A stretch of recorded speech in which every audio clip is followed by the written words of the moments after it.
बिहार विधानसभा चुनाव की तैयारियों ने जोर पकड़ लिया है। चुनाव आयोग भी इस कोशिश में है कि इस बार विपक्ष को कोई मौका न मिले, लेकिन आयोग की सारी कोशिशें फेल हो रही हैं और अब विपक्ष के हाथ एक बड़ा मुद्दा लग गया है।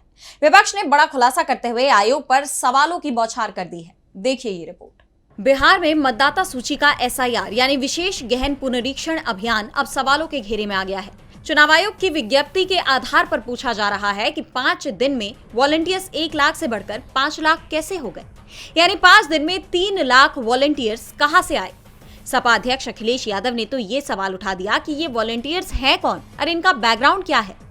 आरएसएस की तरफ इशारा करते हुए उन्होंने कहा कि स्वयं सेवक यानी एसएस हैं या एसएस में आर जुड़ने वाले लोग। दरअसल चुनाव आयोग द्वारा बिहार में शुरू किए गए विशेष गहन पुनरीक्षण अभियान ने न केवल प्रशासनिक बल्कि राजनीतिक स्तर पर भी हलचल मचा दी है। 28 जून को आयोग ने घोषणा की थी कि 1 लाख वॉलंटियर्स इस अभियान में मतदाता सूची के सत्यापन में मदद करेंगे, लेकिन महज 5 दिन बाद 3 जुलाई को ये संख्या अचानक बढ़कर 4 लाख हो गई। अचानक हुई इस बढ़ोतरी को देखकर सोशल मीडिया पर लोगों ने कई गंभीर सवाल खड़े किए। समाजवादी पार्टी के प्रमुख अखिलेश यादव ने बड़ा सवाल खड़ा कर दिया और पूछा कि ये वॉलंटियर्स कौन हैं।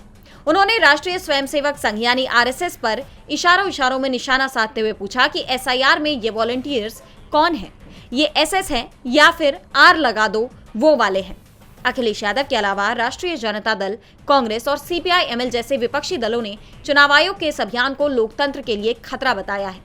आरजेडी नेता तेजस्वी यादव ने इसे वोट बंदी करार दिया और दावा किया कि ये प्रक्रिया गरीबों, दलितों, आदिवासियों और अल्पसंख्यकों को मतदाता सूची से हटाने की साजिश है। बिहार में 21% मतदाता प्रवासी हैं और उनके लिए मॉनसून के दौरान दस्तावेज जमा करना मुश्किल हो सकता है।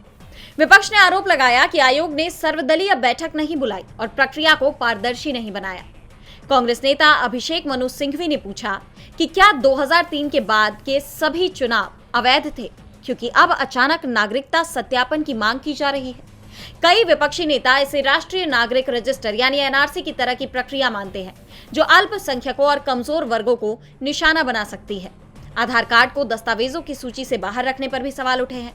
यानी चुनाव आयोग अब एक बार फिर घिर गया है और जानकारों का तो कहना है कि ये विवाद बिहार के आगामी विधानसभा चुनाव से पहले सियासी माहौल को और गरमा रहा है। आयोग पर बीजेपी के लिए काम करने के आरोप तेज होते जा रहे हैं। डीबी लाइव की रिपोर्ट।